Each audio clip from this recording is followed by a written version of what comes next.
Well, welcome to the Stone Roadie podcast. It's the one you don't want to miss.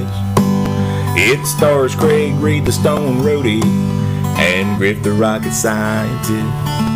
Let's not forget Kathy Godsey and all the old friends that come along. Lord, we'll be talking Skynyrd and leaving you with a song. Good morning, everybody. Time to rise and shine. I'm Shelby Barrett, the Stoned for the Stoned Roadie Show, and it's time to wake and bake with Craig Reed and Griff Martin. The Stoned Roadie Show, podcast 191, Wake and Bake the Morning Buzz, episode 71, action. Alrighty now, looky here, fellow earthlings.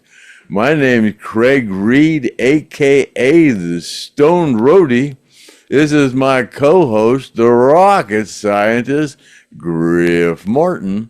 And with us today, we have guitarist and leader of the band Slixton Revolver, Brandon Miller. So why don't you tell us what's going to happen today, Griff, besides the drawing? Yeah, we got that drawing that we're going to do today, which is... I guess it's the end of spring, beginning of summer drawing.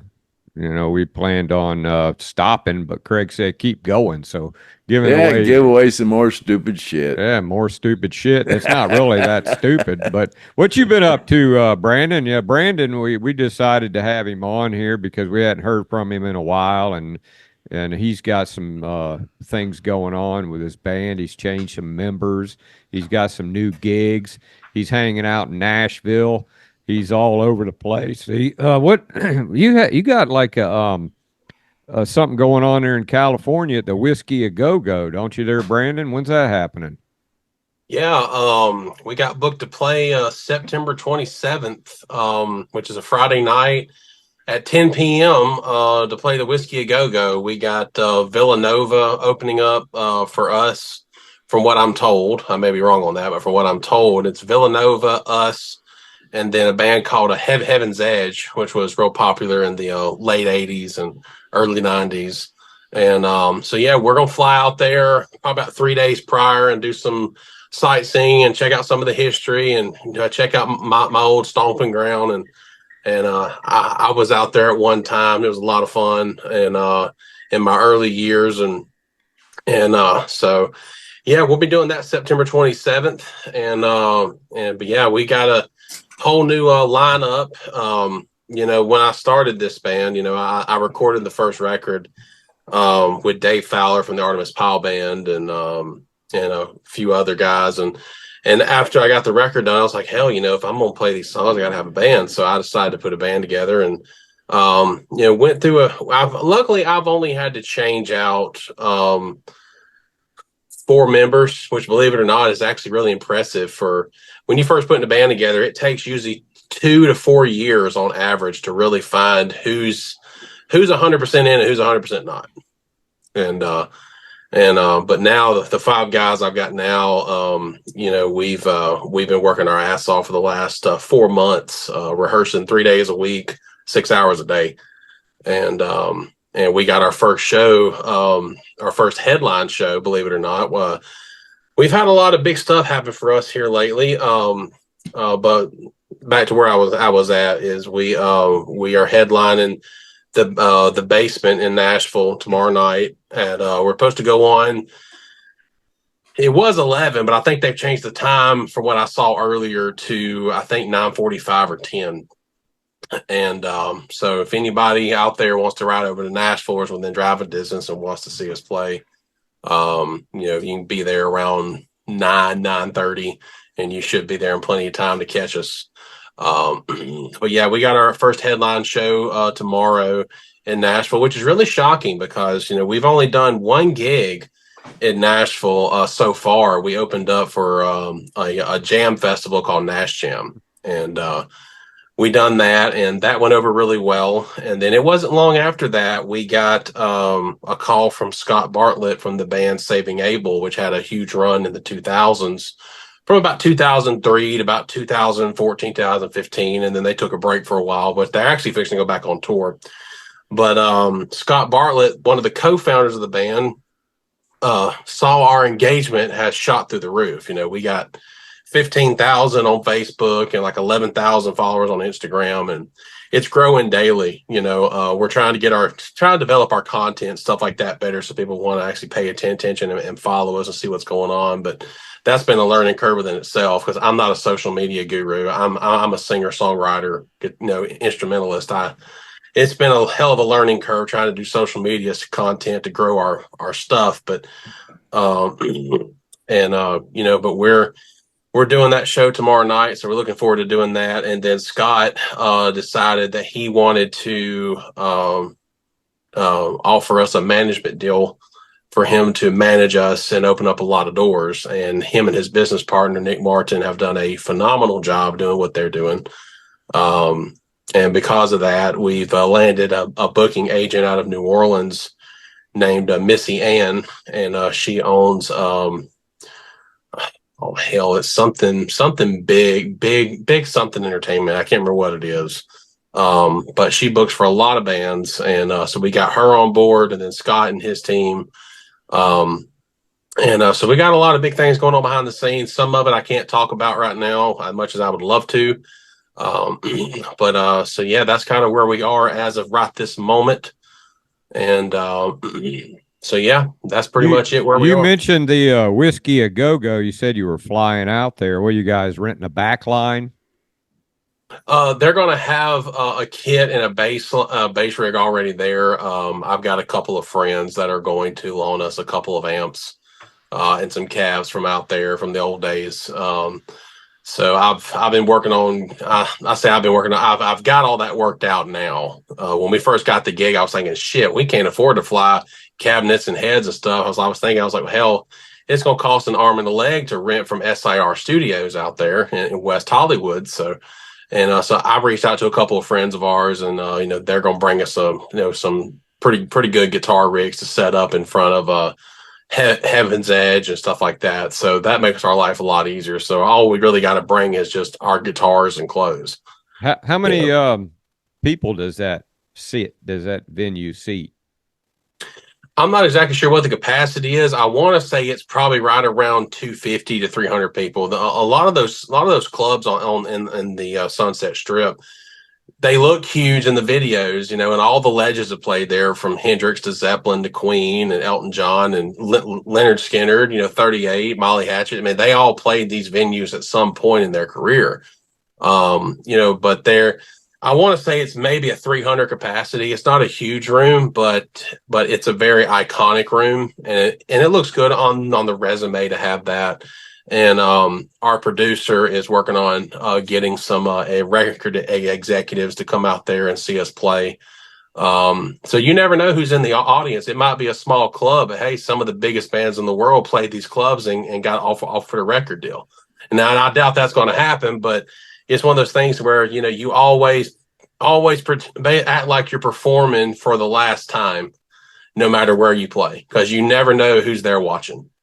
You never know. I've always estimated the whiskey to hold like 350, so we're right there, maxed out. Yeah, somewhere in there. Yeah.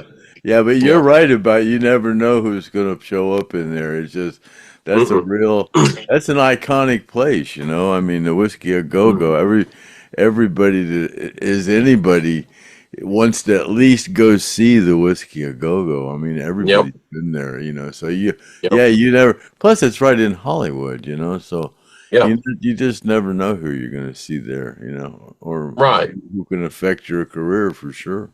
We thought that was pretty big news for you when we heard that. Brandon. Yeah, that's everybody's played there. I mean, everybody has played there. Right. It was really shocking, because it's an iconic place. Right. And most of those venues now are, and plus they were like this back in the day too, but they weren't as extreme. A lot of these places now, they're so iconic that they want to charge you to come play. Like they charge you like $800 or $1,000 to even come play. And then you're required to sell tickets, and whatever tickets you don't sell, you have to eat that up front. Yeah. But luckily our booking agent that got this was able to bypass a lot of that and pull some favors, which was great because, we're already spending, probably $1,500, $2,000 just to get out there and back home.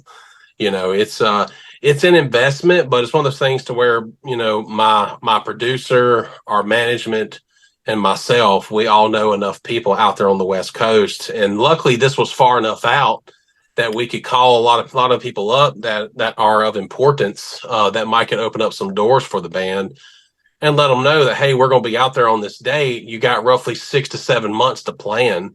We'd really like for you to come out and see us play. And so we're hoping that us, making this huge leap to go all the way out there is going to pay off, And if it don't, that's okay too. It's still, we're going to press on regardless. We got a lot of huge things going out here.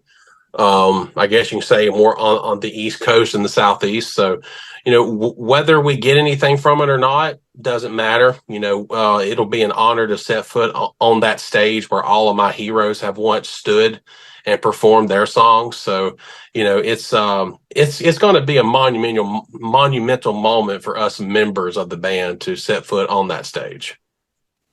So. You've been pretty much staying in Nashville, hadn't you, Brandon? You don't even, you go home like once a month or something. Yeah. I pretty much come home, see my kids and stuff, and then I'm pretty much up there full time. I come back for a few days to see my kids this week, and I'm going back up there this weekend, and I'll be up there for a while. For the rest of this month. And it got really expensive running back and forth, hotel bills and stuff like that. So what I actually do, we have a studio that we rehearse at, that a good friend of ours owns, and he's kind enough to let me crash there. So I don't have to worry about buying hotels and stuff like that anymore. And it's over in Fairview, Tennessee, which is the southwest side of Nashville. And so I stay over there and sleep there, which beats the hell out of spending $100, $150 a night on a hotel. I was getting broke pretty quick doing that when I first started going up there about a year and a half ago. And being in Nashville was it was a very hard but good decision to do. It was too hard to try to do things out of Mississippi. Unfortunately, there's nothing there. Not on the level that I needed it. And, and along the way while I was up there, the bass player I had was in Kentucky. One of the guitarists I had was in Atlanta, and it was becoming too difficult for everybody to travel, too expensive with inflation and the market, the whole US being in the shape that it's in, it just become too difficult. And, so my bass player politely bowed out, and then Blade politely bowed out because he wanted to go and focus on he's doing a lot of studio work in Atlanta for a lot of different pop and hip hop artists as a guitar player. And he's doing some rock stuff too. And, but he wanted to focus on doing that instead of trying to run back and forth. And then my bass player, he's got his band Native Sons that he had long before us, and they were starting to kick back off, so he bowed out. And then I had Max, who was a monster guitarist, and we're still good friends. He lives in Nashville, but he's always in an airplane. He's become a very well-known session guitarist. He plays with every damn body, so he's always in an airplane, flying around doing his thing. So it all worked out in the end because right after, it's funny how things kind of fall in place, because right after Ashton and Blade left, I got a call from my producer, Kent Wells, and he said, "Hey, look, come to the studio and let's talk." And so I go to the studio, and we sit there probably 2 or 3 hours talking about, what I want, what direction do I want to go? What am I trying to achieve? The whole 9 yards. Really deep stuff, and I was really thankful that he was willing to hear me out on what I was looking for. And he said, well, look, he said, Dolly Parton's album the Rockstar record that she done with a whole mix of different rock stars. He's, can't produce that whole record by himself. And he said, look, that album has done so well. It's put me in a unique position. He said, I really feel that you have the ability to take your band to stardom based off your voice. He said, but what I want to do is, he said, I want to do a whole nother album with all new songs, and I'm going to help you co-write and compose all of them. And for a man that sold 250 million albums to tell me that I feel that you have the ability to do this, I just think you need to have, more songs and the right songs, that'll work. That was very humbling for me. I didn't expect that whatsoever, because it's one of those things when you got somebody like Kent Wells, that sold 250 million albums, as a producer, he has his pick of the litter of any singer, guitarist, whatever he wants. He has his pick of the litter of who he wants to work with and how he wants to work with them. And for him to offer me something like this to be our exclusive producer. Now, the first time I worked with Kent, it was more partial. I was partially working with him, but most of my stuff was done through Dave Fowler, who was the bass player for the Artimus Pile Band. Kent helped on some things, but he wasn't heavily involved. But by me doing that, he was in the studio when I was cutting a lot of my vocals, and he said he was very impressed with my vocal range and my way, how I can sustain singing in high ranges for such a long period of time. And he said, that's what drew me to you. He said, but I just wanted to see how serious you were. I want to see how hard are you willing to push this, to try to make it, because there's a lot of this. There's always a lot of talk, but there's very little action. What do you find yourself doing, Brandon, while you're in Nashville? What are you just writing some originals and just getting tight with the band? And then when you can pick up a gig like locally there or something, is that how you're doing it while you're there? Yeah, pretty much. I'm in the studio constantly, our rehearsal studio, whether the whole band's there, or if it's just me and my bass player, or if it's just me and Ryan, my piano player. Me and Ryan write most everything. Kid's a phenomenal piano player. He's that little short guy, right? He might not want to hear that, but no, dude, believe it or not, that kid is one of the best sports. What's crazy about him is he's 19 years old and he was on American Idol. Now, he didn't go all the way through, but he did get on the show. Yeah, you told me something about that. Yeah, American Idol. And he was on American Idol. But here's the thing: I'll say this on his behalf, real quick. Was when he walked in on the live show, he's playing his guitar, right?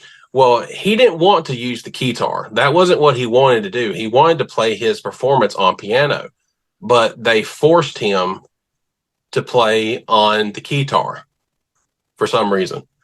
And are y'all still there? Yeah. Can you see me? Yeah. Craig's camera froze. So I was wondering. No, that's Craig's background. When he gets when he gets up and leaves and takes a little break, then he's still there. Okay. He wanted, his performance was an Elton John song. And they were like, no, you go play it on the guitar. And he was like, no, I want to do it on piano. Well, they didn't give him a choice, because when you're on that show, they control everything you do. And how long ago was that, Brandon? I think 2 years ago. I think it was 2 years ago. I think he was 17, if I remember right. And what's his name again? Ryan Romano. Ryan Romano. Okay. Yeah. Romano. Ryan Romano.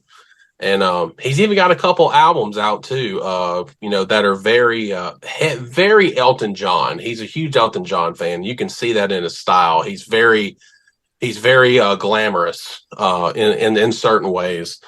So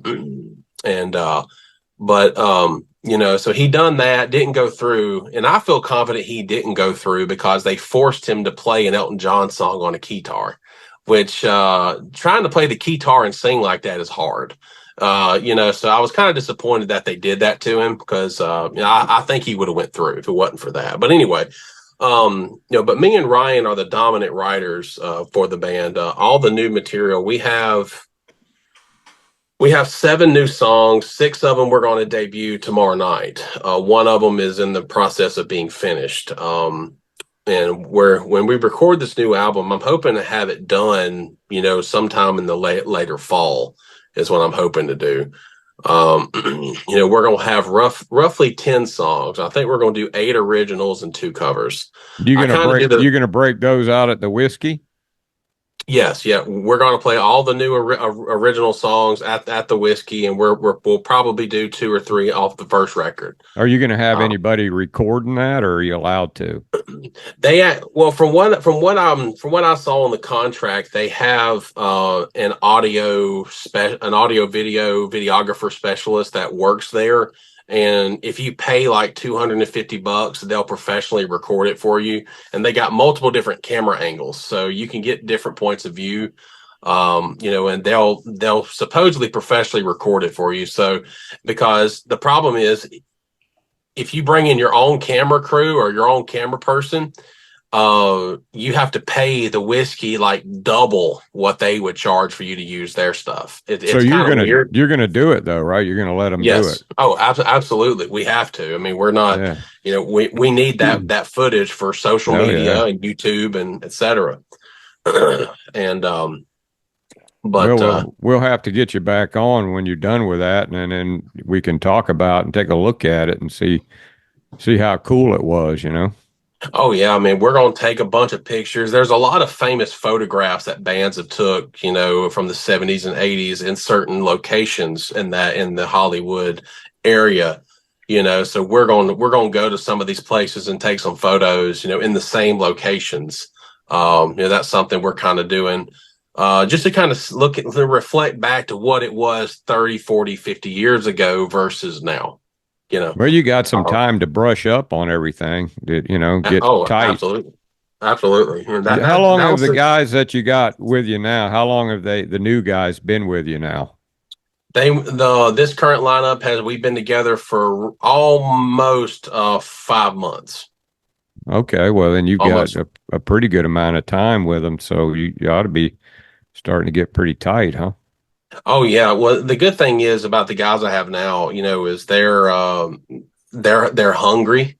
They believe in what I'm doing. They like the way that I write music and compose things. They're very supportive of the direction that I'm going. And that was the hard part, was finding guys that have the same direction, the same mindset, that want to play the same style of music that you do, and that was a lot of the bickering back and forth with past members of, well, I want to do this, I want to do that. And I'm like, well, I'm a very, diplomatic person, but, I have a certain style and way of writing. And a lot of times, it could just cause a lot of bickering, of disagreements that some people just can't get past. And, but luckily, I got very fortunate, because I'm not gonna lie. When Ashton and Blade and Max left, I literally got on my knees and told the good Lord, I said, look, I need you to send me the right guys, because, I don't know which way to turn. I don't know what to do. I've got so much invested in this. I can't quit, but I've got to have the right guys. And it's just like, it all just fell into place. I mean, I didn't lose Egon. He's been with me for almost 3 years now. He's believed in me since day one. Yeah, he was at the Rockin' for a reason, and correct. Yeah, he's a pretty radical, crazy ass drummer, man. That guy. Oh yeah, oh yeah. Look, people that have seen us play, one of the first things that they always say is, dude, I love y'all's energy. Like, y'all have so much energy on stage. I'm like, look, I have a lot of energy on stage, but the driving force of us as a band is Egon. Like, where's he from? Brazil. That's what I thought. Yeah. Yeah. Brazil, Rio de Janeiro, if I remember right, or somewhere around that vicinity. That's where he was born and raised. He's only been in the States full time, I want to say, about 8 years. Well, he sounds like a pretty dedicated guy, and oh yeah, he's been there with you.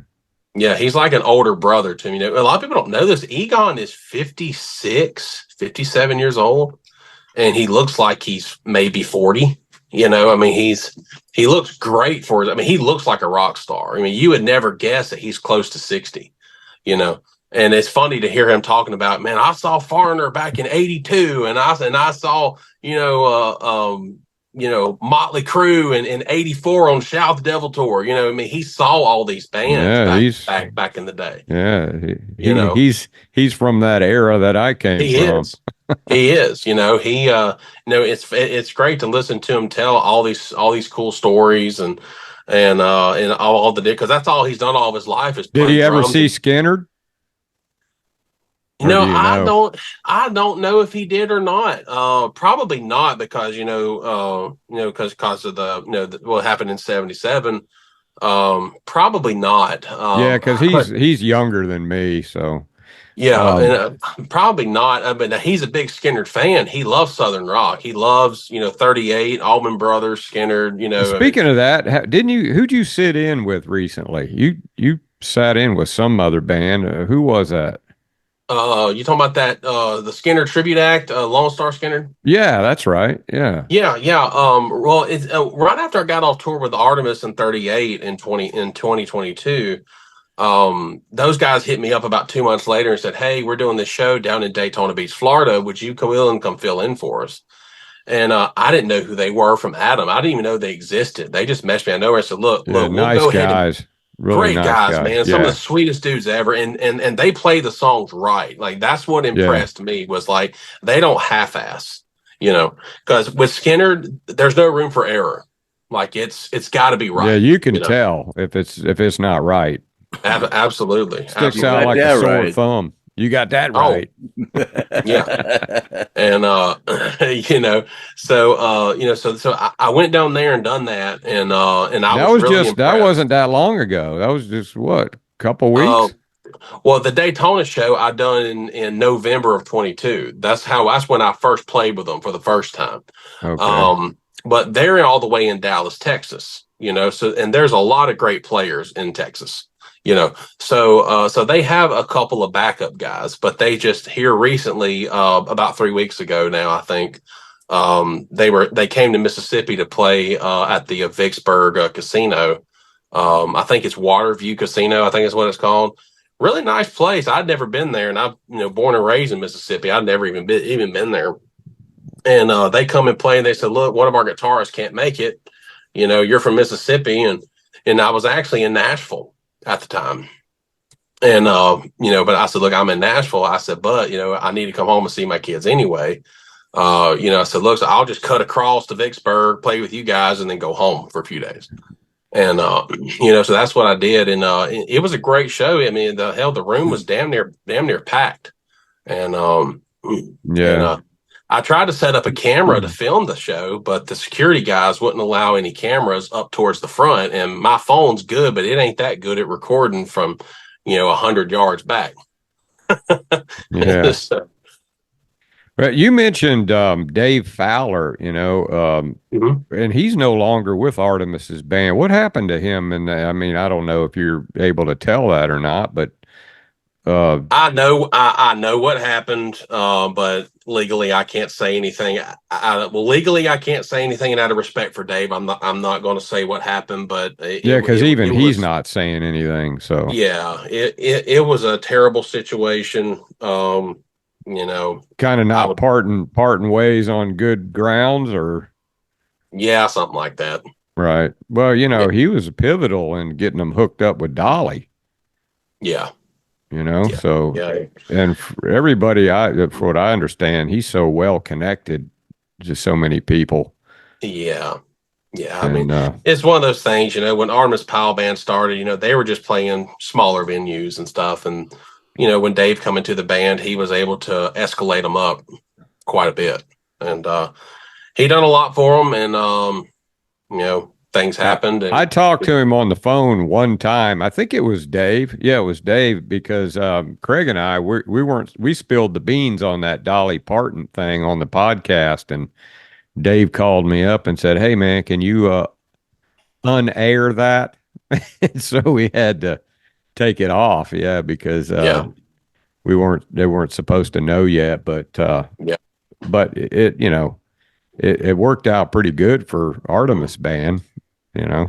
Yeah, yeah. I mean, I know a good bit of the details, but I can't say anything about it because Dave specifically asked me to keep my mouth shut. So I'm not going Right. to elaborate on anything that happened. Do you work with him still?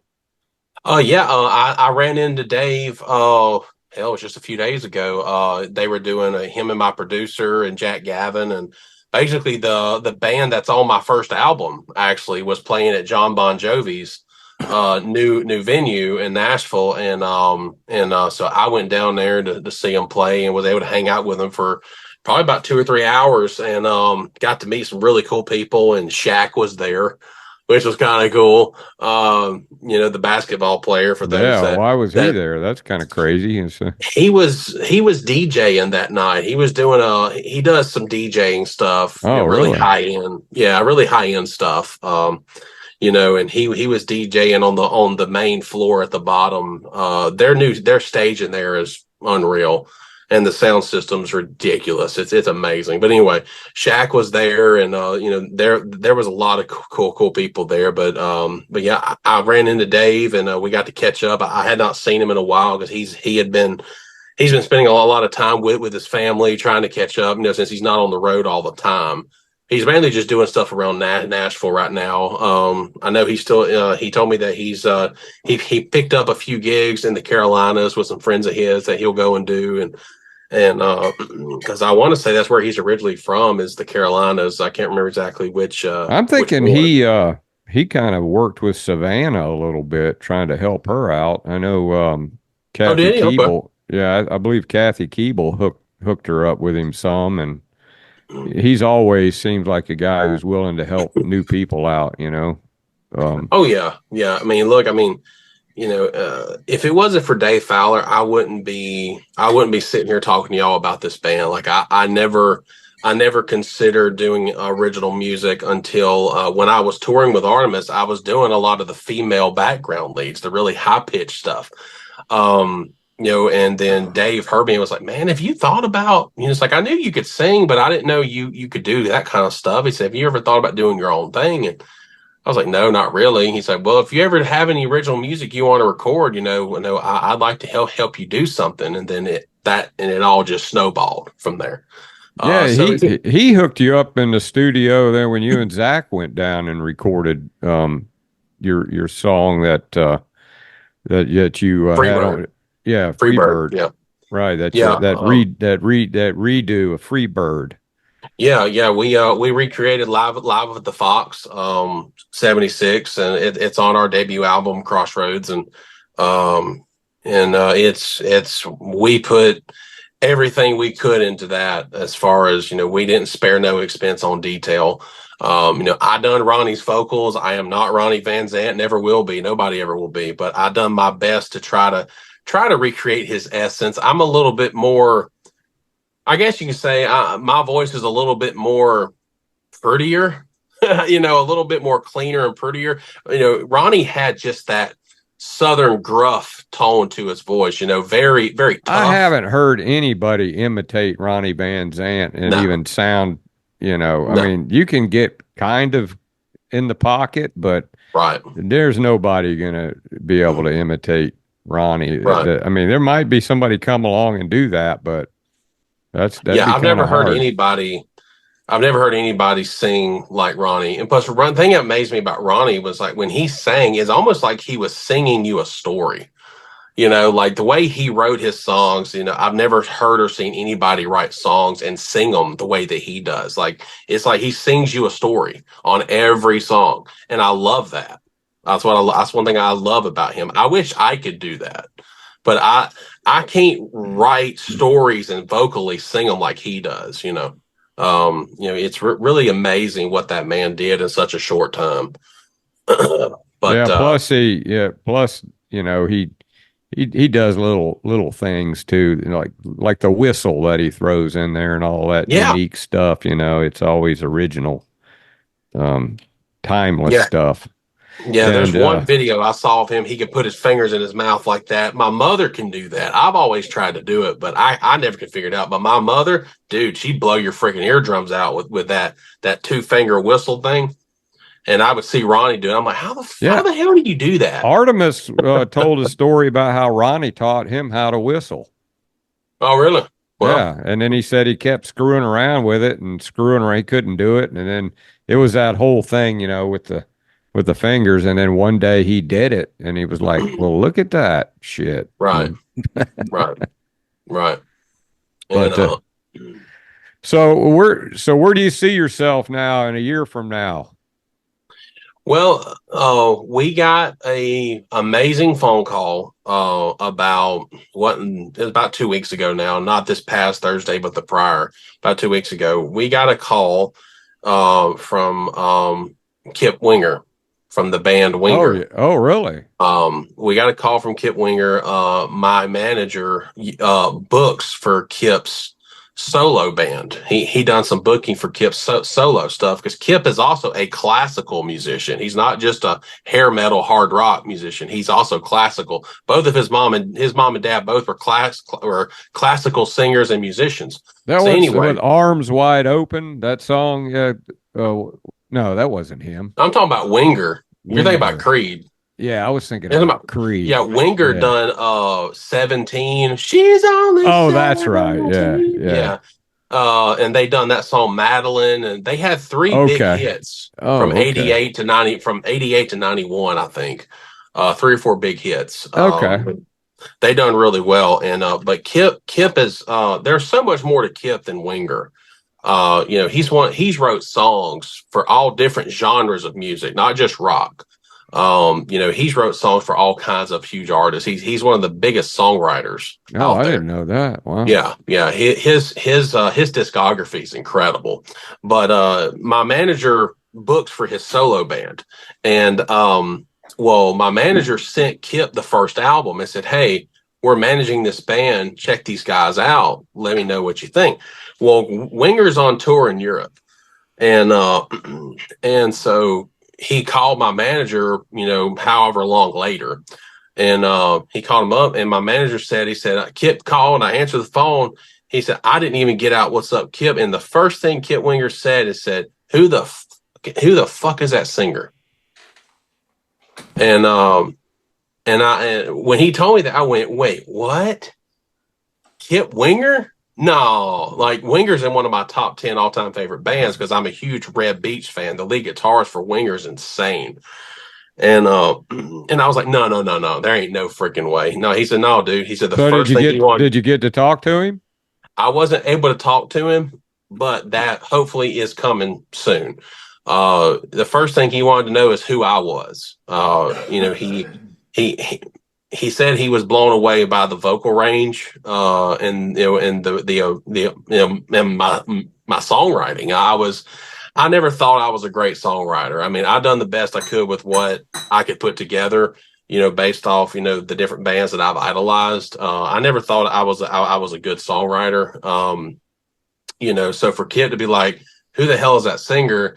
These songs are great, and I was like, wow, that really was humbling for somebody of his stature to do that. And so he gave my manager his personal booking agent's number and said, look, in the booking agent for Winger, and said, get in touch with her, let her know that I sent you, and let's see if we can get these guys on with this specific talent agency. I can't say who it is right now, but hopefully I can announce that soon enough. So there's 3 stages to getting on with big talent agencies. We've already made the first 2 stages, which is great. The last stages is they're going through a lot of our social media and website and all this stuff. So hopefully we'll get a call. We've gotten 2 calls, which you're lucky to even get 1. And then we got the second one. And then, so we're hoping that third phone call will be, hey, we want to take these guys on, because from what I was told, this big talent agency that a lot of these huge bands are on, that they handle all their booking. A lot of these talent agents that they're on If we get lucky enough to get on with this talent agency, it's going to be a huge break for us. Because at the end of the day, in this music industry, it's all about who you know and who you're in with. Yeah. And if you can get in with the right people, they can open up a lot of doors. And we have worked our ass off to get to this point. So like I told my manager, I said, well, look, I said, we rehearse 3 days a week, 6 hours a day. I said, there's hardly any bands that do that anymore in today's music world. It's like we rehearse constantly. I was like, I would dare say that if we were to get called by Shinedown or Hellstorm or some of the huge bands out there selling out stadiums, right? If we were to get called to open up for them right now, I would not hesitate. Well, you're ready. You're all ready. You're ready to go. Yeah, I mean, we are ready to go. I mean, and we're hoping to get a phone call, because if we get on with this agency, we might could go to do some shows with Winger, which would be phenomenal. And a lot of people are over in Europe too, because it seems like a lot of people start off over there because they're a little bit more hungry over there for good bands than they are over here, and and then once you get a little momentum build up over there, and next thing you know, man, you'll be back over here. So that sound like you're moving in the right direction. Sound like you've been working hard. Sound like you got the right players with you now. You got a lot of great talent, and you're starting to get that consistent thing happening, which I think producers look at that too. How consistent are these guys? Are they changing players out? Are they are they pretty sound? Are they hungry? And me knowing you, Craig, and I have known you, man. You don't give up. You don't give up. No, I'm always seeing Brandon Miller on Facebook singing something or doing something. You don't stop, man. You're hungry, and there's a lot to be said for that. It really is. Well, the first time I saw Alan play Freebird, but this was on Freebird the movie, I was just 7 years old when that movie came out in 1997. And when I saw Alan play Freebird at Oakland Stadium, plus Craig was there. It's kind of cool that Craig was there. And, when I saw him ripping the Freebird and all those people just go freaking insane, like I knew as a child what I was meant to do. It's like it hit me like a bolt of lightning. And, complete. Here's my philosophy when it comes to life. You can't be afraid to fail. You're going to fail. You're going to make mistakes. That's part of life. But where you truly fail in life is when you give up and walk away. Or you don't even try anymore. You throw in the damn towel. Yeah, you got to keep. Anybody that's ever done anything great, they worked at it a long time. Some people got lucky. Yeah. Yeah. Like the Hawk 2 girl. Yeah. Yeah, I mean, it's so bizarre, it really is, What you been doing with your guitars lately? I know we know you're a great guitar builder. You still building guitars? I'm finishing up a Firebird now, another Alan Collins 64 for a friend of mine named Braden. That's one of his dream guitars, and I'm finishing up that now. I'm working on one for auto right now. I'm doing a neck swap on a Gibson SG for automotive, and but I had tons of guitars even ahead of his that I've been trying to get caught up on, and me being on the road so much, I'm having to do it in spurts. And so once I get this Firebird finished, I'll be able to jump on autos and get his SG finished, which is going to be really, really cool. Are you doing more singing than playing, or what you doing as far as in the band? Are you playing and singing, or some stuff you're just singing, some stuff what's going on with Brandon's part of the band?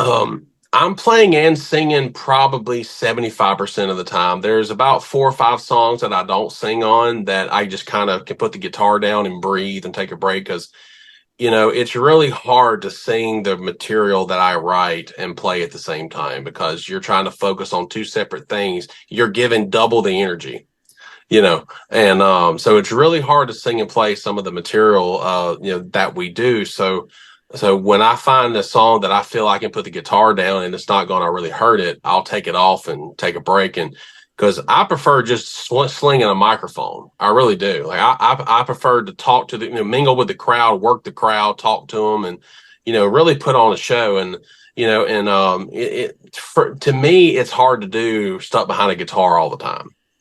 So I prefer to put the guitar down as much as I can. Eventually at some point I've entertained the idea, once we can financially afford it, of course, because right now, it's hard to get by with just five people. But eventually at some point I would like to, bring in another guitar player to play just rhythm, and let Jesse do all the leads. That way I could focus strictly on singing. I would like that at some point. But for right now, we're doing great as we are. You might be that guy in the band that once you guys get into your niche, and everybody will go, he sings good, but man, you ought to hear Brandon play too. We didn't know he played guitar. Like, who plays guitar really well, and I had no idea, was Sam Kinison. Oh yeah. I had no idea that guy could play freaking guitar. He can shred it, man. Dude, I'll tell you something that hardly anybody knows. Steve Perry from Journey. Oh, really? Is a phenomenal drummer and bass player. Craig, you should know that. I knew he was a drummer. He was a drummer in the band he was with before he started with Journey. The Alien Project. But I didn't know he was a bass player though. No. Yep, he is a killer bass player. Sure is. Wow. Yeah, him and see when they were doing the Raised on Radio album in late '85 or in 1985 when Steve decided to come back to the band after his solo album Street Talk. Steve was writing a lot of the bass lines, and then they brought in Randy Jackson to take what Steve had done and build on it. So I haven't heard that name in a while. Randy Jackson. Yeah, Randy Jackson. He's originally from New Orleans, about an hour and a half. Is he still around? Yeah, he still does American Idol, as far as I know. Oh wow! And he's a phenomenal bass player. And they actually looked at bringing him back on board here for their new tour that they've been doing for the last 6 months or so. They were looking at bringing Randy back on board because Randy put on his Instagram pictures of him rehearsing with Neil and Jonathan and all that, and I guess something didn't work out because they wound up going with another guy. There was some kind of rumor about Steve Perry going back to the band, but I don't think that was real. No, it's not. It's not. That's all satire. That's all satire. My vocal coach is good friends with Steve Perry's guitar player for his solo band. And do you know who Todd Howarth is? Not by name. Maybe if I saw him. TP, she's got us hooked up with him. As a matter of fact, I'm going to be calling him in the next few days, and he's real good friends with Gene Simmons, and he's, I think, done some work with Journey and a lot of bands, Kiss. He's I was thinking maybe you might have known him, but that guy, man, he plays everything. Man, there's it's kind of crazy, because the band has grown so much, especially on social media. Like we're knocking 15. What are we right now on Facebook? We have exactly, was it 14,000? Yeah, 14,764 followers on our Facebook page, and then Instagram we're like right at 11,000 or something like that.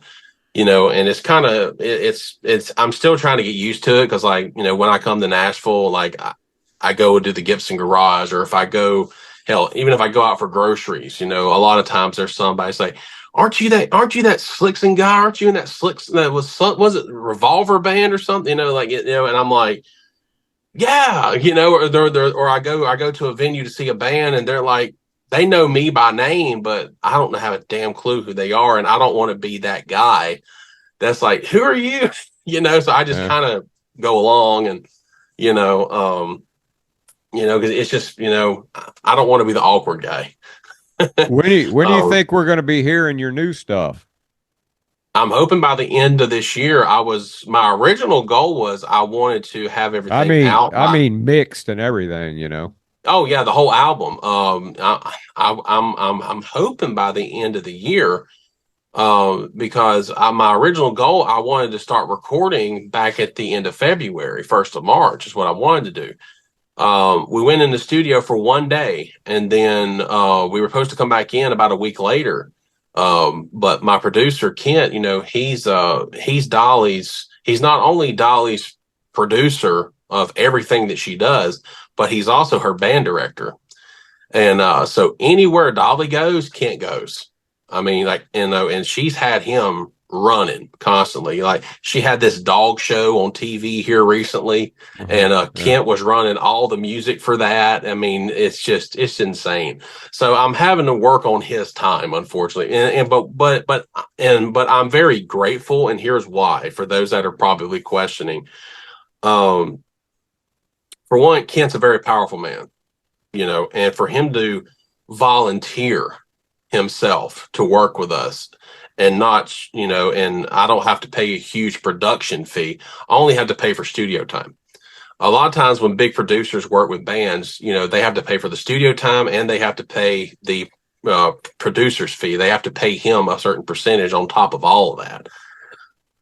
Kent's been very, very kind. And does he have other guys that he's working with? Like, does he have like other Slicks and Revolver type guys that, other bands that he's kind of growing up? Because I mean, as far as I know, the only other band that he's working with that's young like we are is some type of a pop punk band that he's working with for that that type of genre. I'm assuming they're like a Green Day kind of a band, that kind of a late 90s, early 2000s kind of vibe. If I had to guess, I don't know. I know he's working with them. But then he's working with us because, he feels confident that the arena rock sound can come back. The arena rock with the heavy synth, big guitars, big high range vocals. He feels that style of music, can make a comeback thanks to Greta Van Fleet. Those guys are something else, man. Oh, they're phenomenal, and a lot of people hate on them because they're a Zeppelin 2.0. Well, it's one of the They do have, I mean, they don't sound exactly like Zeppelin. They play off of Zeppelin, but they've got original songs that don't sound anything like Zeppelin. Yeah, I mean, they have great original music, and at least they play their own instruments. They're very dynamic, and that guy, the singer's got a range. That drummer's phenomenal. The guitar player, he's something about that guy, man. He plays like, it's not like it's intricate work, but it sounds great. Oh, he is Jimmy Page. Like the way that he dresses and he plays. Yeah, he's a lot cleaner than Jimmy Page live. Jimmy Page had a tendency to be sloppy live, but he was a phenomenal producer. Jimmy Page was. But he's basically like a young Jimmy Page, but he's a lot cleaner player. He's not sloppy. But it's one of those things to where, my argument against some people that hate on Greta Van Fleet, I'm like, well, I've heard you guys be mad for 20 and 30 years screaming, where's the Def Leppards, the Led Zeppelins, and the Motley Crues? Well, then you finally get a band that sounds like that. Then you're mad because they sound too much like them.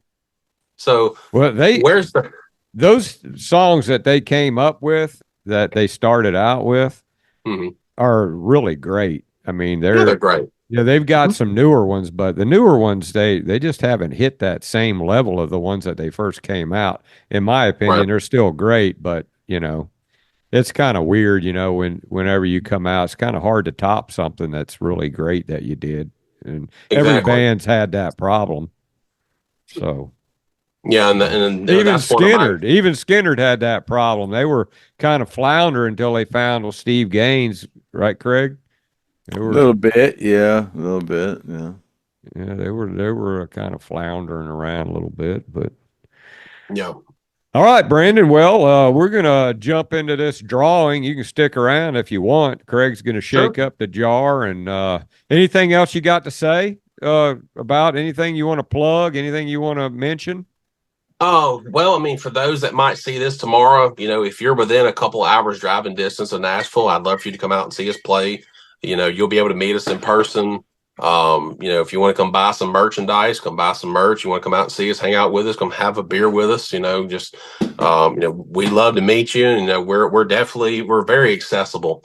We're not like a lot of bands that are, as soon as the show's over, we're gone. How about this, Brandon? Sometime bring those guys on here and we'll introduce them to everybody, Ryan. Bring them all Ryan on and we'll have a chat. Yeah. Yeah. We can do that with Ryan. Ryan's loves this kind of stuff. So me and Ryan could come on and we could get Jesse on, and y'all just let me know when y'all want to do that. We'll make that. I'll make whenever that. You get some free time, we'll because we like to kind of follow you around, see how you're doing. That Whiskey A Go-Go, man, that's cool. I'd like to see the footage off of that. That's awesome. Yeah. Hell, if somebody he did good setting you up with that. I think that's awesome. Oh yeah, we're stoked about that show. We are chomping at the bit. Now, granted, we've only got about a 30-minute slot, so it's a hell of an expense to just play for 30 minutes. But it's the whiskey. I really feel if the right people show up, that we are trying to get there. While you're there, go and crash the Troubadour, man.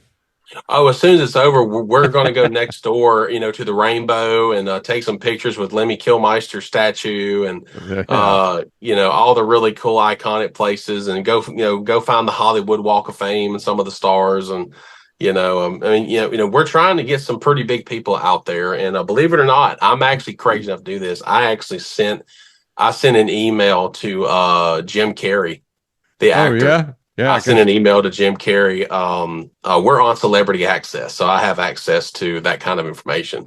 And so I found his direct email and sent Jim an email about a week ago, asking him that, tell him who we are and where we're coming from, and seeing if he would come down to the show, because he is known to come down to the Sunset Strip to some of the venues and see bands play. He is known for that. When Guns N' Roses done their reunion show at the I think it was the Rainbow or the Troubadour in 2016, Jim Carrey was there. Him and Jennifer Aniston both were there.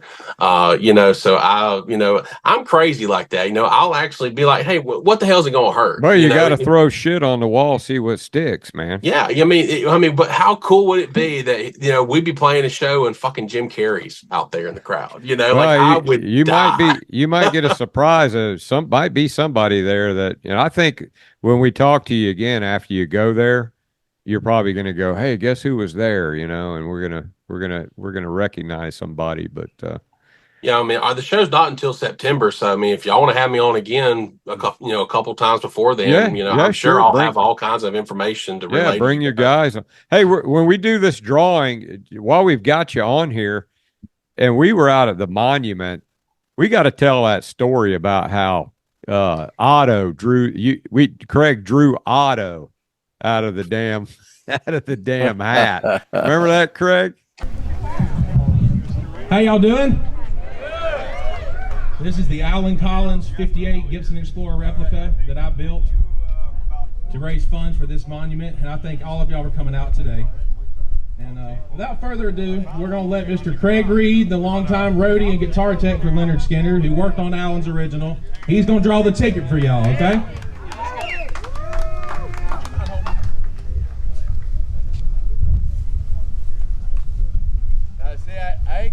I got nothing in my hand.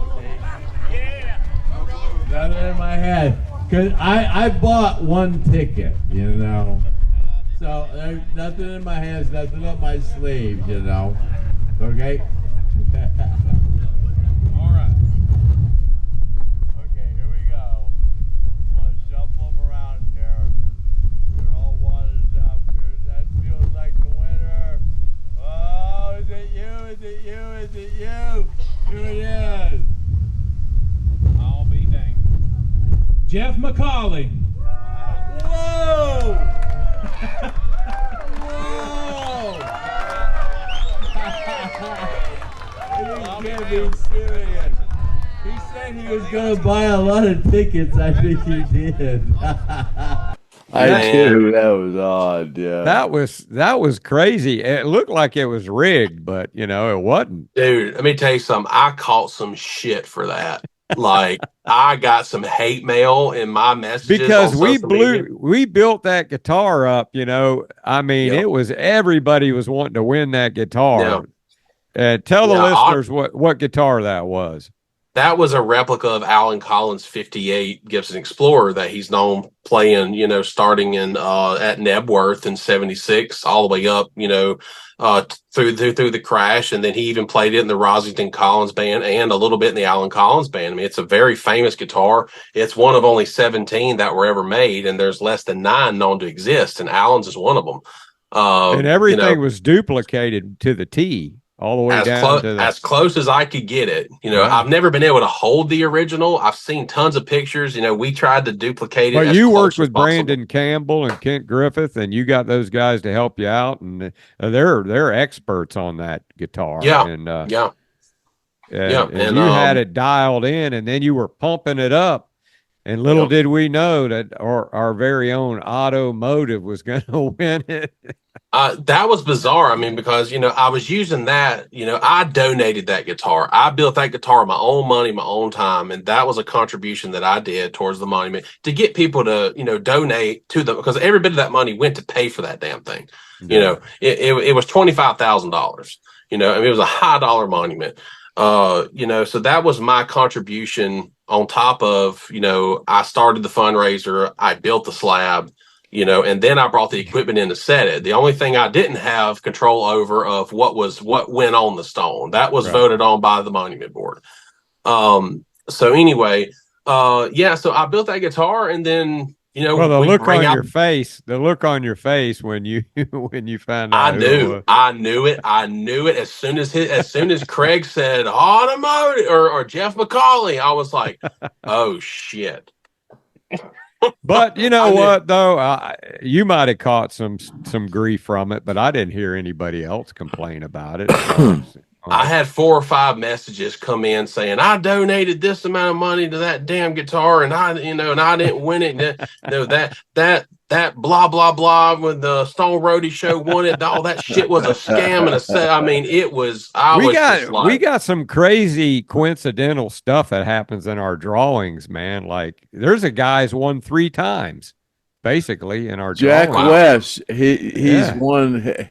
He's won. His wife won. Jack won twice. Griff had a personal auction. He won that, and then the next week he won the regular auction or won the giveaway. You had a giveaway auction. You had a giveaway, and then we had a giveaway the next week, and he won that. And the one giveaway we had before that, his one. We announced it, and his wife won it. Yeah. Yeah. So he's getting ready to pull out of that jar, and I guarantee it's going to be something crazy. Probably, who knows, man? Watch it be Jeff McCauley. I don't think he's on the list. Well, he's not even on after he won that guitar. He kind of like started laying low, Oh yeah, he told me. I don't know if I should take it. When we drew that thing, I was going, look, nothing up my sleeve. I pulled my sleeves up, I had my hands like this, and the bag you had was clear. You could see that it was, Yep. And I pulled that out with Jeff. And I was videotaping it, right? And you could hear me go, rigged. Oh my God, that's funny. I can swear. Which I knew it wasn't. I was kidding around, but I knew. And I was thinking that he bought because Jeff, he's got a little bit of scratch. He said he was going to buy 10 tickets or so, but I don't think he did. Did he? I think he did. Yeah. That's why he won. He had a bunch of tickets in there. He paid for it. I had another guy donate. I think he bought 15 of the tickets. I think it was $1,500 worth, if I remember right. The guy was from Alabama, and when he didn't win it, hell, he unfriended me. What do you think that guitar is worth, Brandon? If I was to put a price tag on it, I normally charge right around $7,000 to $8,000 for one of those builds. You got So, anything laying around there that you've been working on, or anything that you've done that you could show us? not right at the moment. I don't think I do. You got an SG that you did, right? Yeah, I did that for Otto. He's got it. Oh, he's got it. Okay. Yeah, Well, that was next the time you Gary. come on, you can have some stuff you can Yeah, share next time I with us. come on, I'll make sure I have some stuff. Matter of fact, I got something I can show you real quick while y'all do the drawing. Hang on a minute. Okay. All right.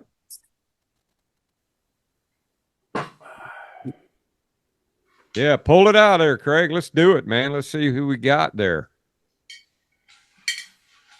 Nothing up his sleeve because he doesn't have a sleeve. And okay, that's the last one there. Yeah, we hope it has if it has a 1 before it, because Okay. we go all the way up to like 187 or something, don't we?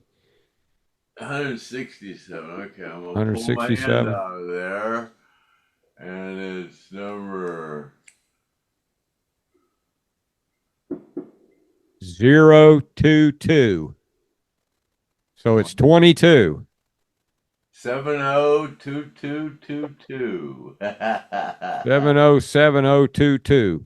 22, number 22. Chip Who could? Cooley. Oh, wow, that's a familiar name. Yeah. There you go. Number 22. Chip Crewy.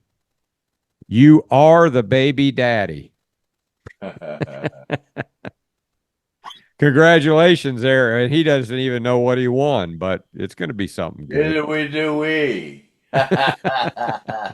Craig's got I don't know if you've been watching the podcast, Brandon, because you've been busy, but Craig's found not too long ago a tackle box that belonged to Ronnie Van Zant that he had on the plane. And it had a Pope Hill pocket fisherman in it, then some plugs and stuff like that. And then now Craig can't find it. Wow. He re-lost it. He knows he's got it, but he just I can't. got it. I'll find it. God, you guys. What you got there, Brandon? This one I finished not too long ago. Oh, cool. Yeah. We know who played that one, right? Yeah, Randy Rhodes. Yeah, that's pretty badass, man. How's it sound? Just like it? Friggin' awesome. This thing is hot. Look at them bow tie fret inlays. And you built all that? Yep. Wow. How long have you been working on it? Is it something that you've had finished a while? I finished it probably about 4 or 5 months ago. And the Carl Sandoval who designed it and built it for Randy. Well, Randy designed it and Carl built it. His are like 10 and 15 grand. Like they're extremely expensive. I couldn't afford that myself. I'm like, well, hell, I'll just get the wood, have my buddy cut it to the right specs, and then I'll put it together and paint it. Wow. So you had it cut even. Yeah. Wow. Yeah. So it's not like they sell blanks for it or anything. No. Well, I mean, they have Flying V bodies, but it's hard to come across the Harpoon headstocks. Yeah. So I had a friend of mine cut everything for me, and I put it together, and it's got EMG. I'm endorsed by EMG pickups, and it's got EMG zebra print pickups in it, which Randy's were solid white. This is half and half. It's cream and black, but but got the toggle switch here. So if somebody wanted you to build them a guitar, are you still doing that? Oh yeah, absolutely. You can just reach out to me on Facebook or give me or look up Slickson Guitar Works on Facebook. You can see all my work there, and I'm always taking orders for sure. I mean that's kind of my supplemental income of how I pay for the band.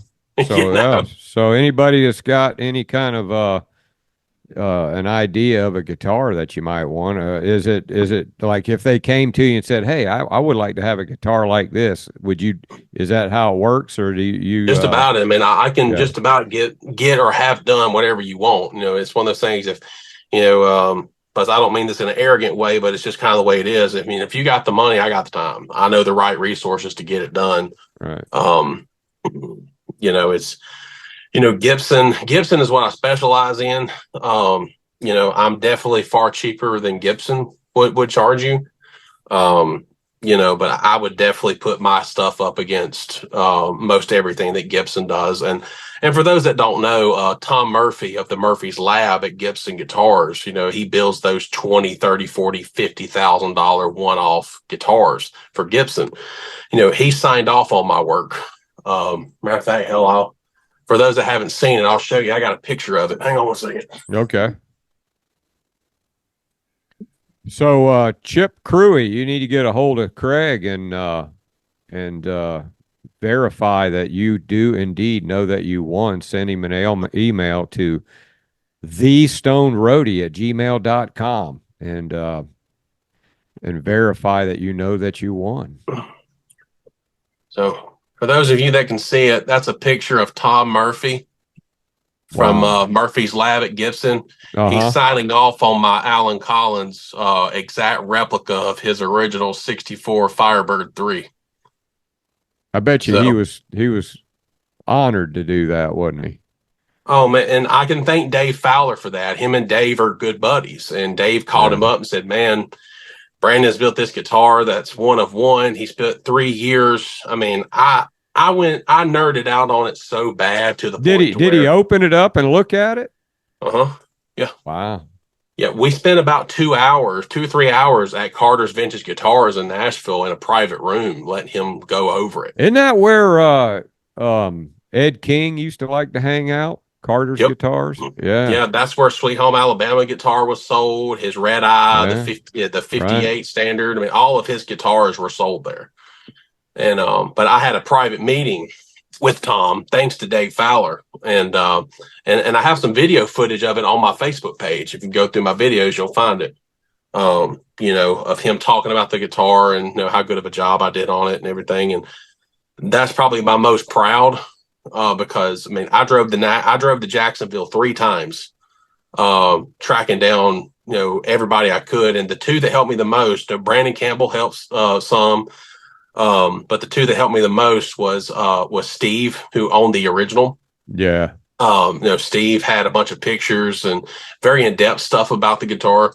And then Dale Roberts, who carved the headstock and because the headstock was going on it. Right. Originally. It was. And Dale Roberts, I went by his shop, and he was kind enough to we exchanged numbers, and he sent me some pictures I'm not allowed to put out publicly at all, but he sent me some pictures of very in-depth detail of the insides of that guitar. Do you know who bought that guitar?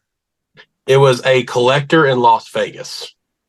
And I think Steve told me he hadn't seen it since or heard anything about it. It's locked up in a vault somewhere in Las Vegas. A buddy of mine, Keith Robert, who I used to hang out with in LA, he became the guitarist for Twisted Sister. Well, he lives in Las Vegas now, and he knows all the guitar gods around Las Vegas. And I told him about that guitar a few months ago. I said, look, this guitar was bought by a private collector in Las Vegas.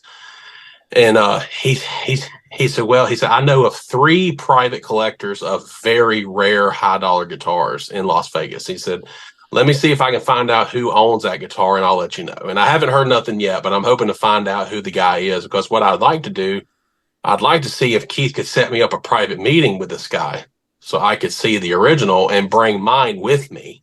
Yeah. Right. And compare, just how I feel confident enough. I'm about probably 95% detail accurate. The only difference is, you've got the people that seen it, that have seen yours. So, right. I'm about 95% there. The only major difference is Alan's is a true 64. Mine's not. You mentioned Twisted Sister, and I heard an interview, and I couldn't believe it. But you know who was a big fan of Twisted Sister? Who's that? Johnny Cash. That don't surprise me. Johnny Cash loved Twisted Sister. And Well, I was like, wow. Well, it's one of those things. So his last song that he ever recorded was that song called "Hurt," which was from a band called Nine Inch Nails from the mid to late '90s. Yeah, he was pretty. He is open-minded guy, man. He was very. I mean, he had his style that he did, but Yeah, he but listened to all different styles. See, that's how yeah, I am. I like Bob Marley. I like some of the rap from the late '80s and the early '90s. I like all the southern rock, hard rock, arena rock. Some of the pop stuff that's out there that's been around the last 20 years. I mean, hell, I grew up listening to NSYNC and and Backstreet Boys. All that stuff was on the radio at the time when I was coming up, so you had no choice but to hear it. So I don't close my mind off to other different types of music, but I know what I love and what I like to do. That's like hear about it 2 years ago. The current Skynyrd that's touring, there was a picture that they put up on their Instagram. The current Skynyrd, the band, what was it? A Slayer, one of the heaviest heavy metal bands from the '80s, was stage side watching them. Was not stage side. They were front row watching them play. And it was a picture of them with their fist in the air, just like, yeah. I'm like, see, you got these heavy metal guys that were like drinking blood and, cutting goats' heads off and shit. They're at a Skynyrd concert just loving it. Yeah, you were talking about Winger, and I knew I'd heard a Winger. I was just trying to remember what songs that they play, but yeah, they were pretty popular. In my opinion, they were the Nickelback of the late '80s. They were the band that everybody loved. That's a long time ago, That's they were the Nickelback of the late '80s. You couldn't help but say they wrote some great damn songs. They were perfect musicians, but everybody loved to hate on them. Yeah, well, everybody's got their haters. Even Craig and I, we got our haters. Oh, I got mine too. So we all do. All right. Hey, Craig, before you leave, man, I need to talk to you about something when we get off the air here. I was talking to Sharon King, and she's got a picture. She wants you to verify who took the picture. So I'll send it to you in an email, and you can let me know. Is that Ed King's wife? Yeah. Uh-huh. Is his book ever going to come out? Do you know? As a matter of fact, I tried to get an official statement from her, and she said, I'm not going to give you an official statement, but she said, I will tell you that it's going to come out, and it's about done. But she's had some projects. She's been working on some construction projects and things. And she had some, I don't think she'd mind if I told, but she had some work that she was doing to her house, and stuff like that. And of course, she lost Ed, so that's pretty traumatic, man. And that's really not been that long ago. Yeah, it was. What was it? 2017. Yes, 18? Yeah, 18, I believe. Yeah, 18. Yeah, it was 18. Yeah. So you know what? I'll say this. One thing that was kind of bizarre to me was he died 3 days after When I Leave Here Tomorrow released. Oh wow, 3 days. It's almost like that was the best documentary that's been done on Skynyrd that I've seen. And Ed was heavily based in that documentary. It's almost like he was waiting to see if that documentary was going to, portray him in a good way, and really, present the legacy of the band in a positive way. And I think that may have gave him some peace. The one thing about Ed is he was kind of like sat back, and he wasn't very vocal about much stuff. I mean, the people that he was around and played with were just, it was like a guitar history that you can't recreate. The guy was just so phenomenal, but he just took it in stride. I mean, he just, it wasn't no big deal to him, starting out with Strawberry Alarm Clock and then meeting Ronnie and just all those great hits. And I always wondered why he didn't like MCA. He used to say that he didn't like MCA. He hated playing the solo. Is that what it was? Solo, he hated playing the solo because he's like, the solo was so hard to do. It was right. Intricate. It was intricate. Yeah. He said, I hated playing that song because it was such a hard solo. And it is. It is tough. Oh yeah. It's old Zach did it really well. Yeah, absolutely. Zach can play it really well. He's really good at it. All right, Craig, let's wrap it up, man, and then I'll send you that email. All righty then. Well, this was thanks for coming on there, Brandon, and catching us up on you, man, and good luck, and we'll have you back on if you hear of anything that you want us to put out there for you, that's going to help you. Let us know, and for sure, you're always welcome, and we always enjoy having you. For sure. And if Otto wants to come to some of our shows in the future that are close by, y'all are more than welcome. I'd love to see you guys. He needs something to do, man. Why don't you put him to work for you? He said, he goes, go on the Stone Roadie show and ask anybody if they need any help with anything. He's bored out of his head. I can imagine so. All right, Brandon. Well, we'll see you, man. Greg, thank you guys for having me so much. All right there, fellow Earthlings. It's been, hope you still got all your hands and fingers from yesterday's 4th of July. Oh, yeah, I do. Happy trails to you until we meet again, and see you later, alligator, at the Wild Crocodile. And that's a wrap. Cut.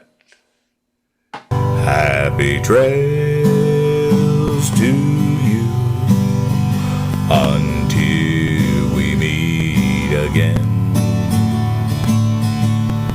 Happy trails to you. Keep token until